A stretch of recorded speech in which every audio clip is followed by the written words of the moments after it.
Ce matin, François devrait être content. Après 3 ans de petit boulot, il a été embauché en CDI le mois dernier. Sauf que le montant en bas à droite de cette première fiche de paye a, disons, du mal à passer.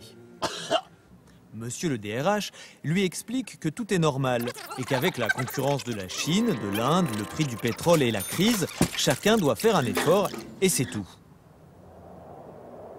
Un rien dépité, François trouve alors une porte ouverte, celle de Julie, la déléguée syndicale. Julie se penche avec lui sur les petites lignes de son contrat, l'informe des garanties de la convention collective et l'accompagne à la DRH pour rectifier 2 petites erreurs qui changent effectivement le montant en bas à droite. À propos de montant, Leïla, elle, a découvert l'an dernier à quoi sert Julie.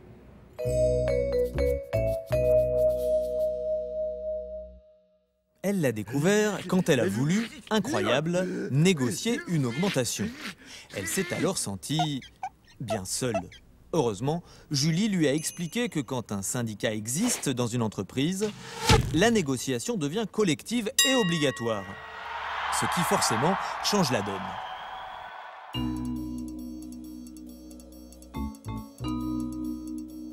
Jusqu'il y a 6 mois, Jean travaillait avec Maurice et Majid. Et puis, pour faire face à la concurrence des pays asiatiques, on a demandé à chacun de faire un effort de productivité. Un petit effort avec en plus, sympa, quelqu'un pour vous aider à tenir le rythme. Et le rythme est rapidement devenu insupportable. C'est encore chez Julie qu'on a imaginé une solution. Julie a appelé Evelyne, une juriste de FO, qui a suggéré une expertise indépendante sur les conditions de travail. Le contrôleur allait être contrôlé.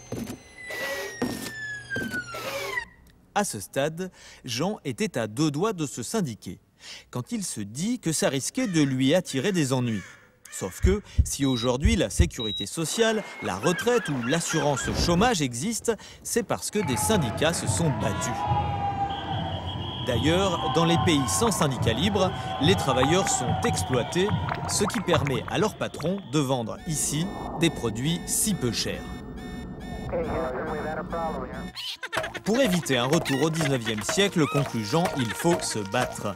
Dans une démocratie, c'est un droit. Personne n'est obligé de dire s'il est syndiqué et toute discrimination, y compris syndicale, est punie par la loi. Pour se battre, François, Leïla, Jean et Julie ont choisi Force ouvrière. À FO, on ne leur a pas demandé leurs opinions politiques, philosophiques ou religieuses. FO est indépendante des directions, des patrons, des gouvernements et des partis et défend mordicus les services publics qui font vivre les valeurs de la République, liberté, égalité, fraternité et laïcité. Résumons. À FO, vous trouverez donc des jeunes, des vieux, des ouvriers, des chômeurs, des employés, des cadres, des instits, des infirmières, des policiers, des lectrices de polar, des vendeurs de homards, des bouchers, des secrétaires, des hôtesses, des consommateurs, des producteurs, des contrôleurs des impôts, des conducteurs de métro, des plombiers, des zingueurs, des cyclistes, des juristes, des journalistes, des monitrices. Et finalement, la seule personne qui manque à Force ouvrière, eh ben c'est vous.